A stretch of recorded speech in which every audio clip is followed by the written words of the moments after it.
Welcome to TRP jobs. இப்போ நம்ம பார்க்க போகிறது எஸ்ஜிடி செகண்ட் கிரேட் டீச்சர். இந்த டீச்சருக்கான நோட்டிஃபிகேஷன் அப்படின்றது முன்னாடி வந்துச்சு. அதில் நியமன தேர்வு, தகுதி தேர்வு, ஃபஸ்ட்டு தகுதி தேர்வு எழுதியாச்சு. அதுக்கப்புறம் நியமன தேர்வு அப்படிங்கிறது எழுதியாச்சு. வேக்கன்சி பார்த்தீங்க அப்படின்னா 2700 அப்படிங்கிறது மிக மிக மிக ஒரு குறைந்த எண்ணிக்கை. இப்போதே இருக்கிற நிலைமைக்கு ஆசிரியர்கள் எல்லோரும் கோரிக்கை வச்சுருக்கிறது என்ன அப்படின்னு பார்த்தீங்கன்னா, ஒரு 20,000 காலி பணியிடங்களுக்கு மேலேயாவது கவர்மெண்ட் சைட்லேருந்து ஃபுல்லப் பண்ணணும் அப்படின்ற ஒரு மிகப்பெரிய ஒரு கோரிக்கை அப்படின்றது வச்சுருக்காங்க. ஸோ அந்த கோரிக்கை நிறைவேறணும் அப்படின்றது தான் நம்மளுடைய வேண்டுதலும். ஸோ ஆல்மோஸ்ட் பார்த்தீங்க அப்படின்னா ஒரு 12 வருடங்களாக 13 வருடங்களாக 2012, 13 கடைசியாக தேர்வு நடந்து எல்லோரும் ஜாபுக்கு ஆள் எடுத்தாங்க. இந்த எஸ்ஜிடி பொறுத்தளவு சொல்கிறேன்.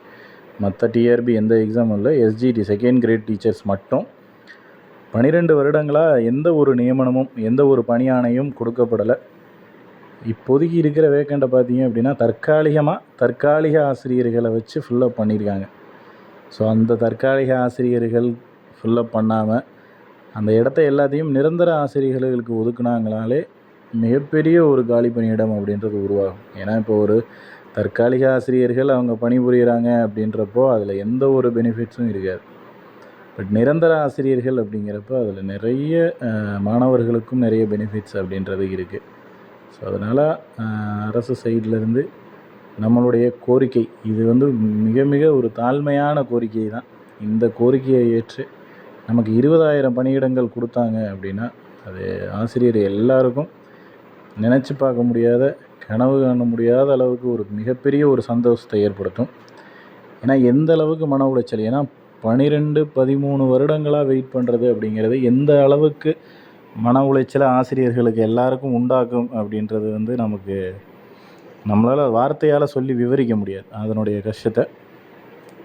அதனால் முடிஞ்ச வரைக்கும் அவங்க இருக்கக்கூடிய தற்காலிக ஆசிரியர் பணியிடங்கள் எல்லாத்தையும் எடுத்துகிட்டு இதற்கு முன்னாடி கொடுத்த ஒரு 6,000 காலி பணியிடங்கள் அப்படின்னு சொன்னாங்க. ஸோ அதுக்கப்புறம் நிறைய பணியிடங்கள் இன்க்ரீஸ் ஆகிருக்கும். அது போக தற்காலிக ஆசிரியர்கள் எல்லாத்தையும் வெளியில் எடுத்துகிட்டு நிரந்தர ஆசிரியர்களாக பணியமர்த்தும் போது அவங்களுடைய வாழ்வாதாரம் அப்படிங்கிறது மேம்படும்.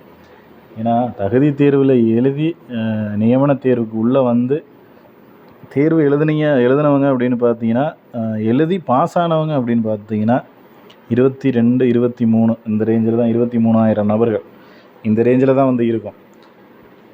ஸோ அதில் ஆவரேஜாக அதில் இருக்கக்கூடிய எல்லாருக்கும் வேலை அப்படின்றது முதன்மையான கோரிக்கை. ஸோ எல்லாருக்கும் வேலை அப்படின்றது கொடுக்கலைன்னா கூட ஒரு 20,000 நபர்களுக்கு வேலை அப்படின்றது கொடுத்தாங்கன்னா அது மிகப்பெரிய ஒரு ஆப்பர்ச்சுனிட்டியாக இருக்கும். ஏன்னா இதில் பாஸ் பண்ணி வெயிட் பண்ணுறது அப்படிங்கிறது மிகப்பெரிய ஒரு கஷ்டமான சூழ்நிலை. மேலும் மற்றும் ஒரு தகுதி தேர்வோ ஒரு நியமன தேர்வோ ஏதோ ஒரு தேர்வு அப்படின்னா ஆசிரியர்களுக்கு அது மிகப்பெரிய ஒரு கொடுமையாக தான் இருக்கும். ஸோ அதனால் எலெக்ஷனுக்கு முன்னாடி நம்மளுடைய அரசு ஏதாவது ஒரு நல்ல முடிவுகள் எடுப்பாங்க அப்படின்னு நம்மளும் எதிர்பார்க்குறோம்.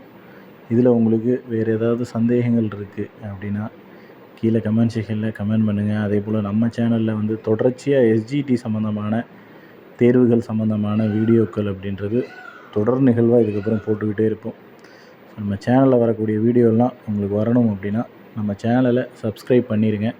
சப்ஸ்கிரைப் பண்ணிவிட்டு பக்கத்தில் இருக்கிற பெல் ஐக்கனை கிளிக் பண்ணி ஆல் அப்படின்னு பட்டன் கொடுத்தீங்க அப்படின்னா நம்ம போடக்கூடிய எல்லா வீடியோக்களும் உங்களுடைய மொபைலுக்கு நோட்டிஃபிகேஷனாக சேரும்.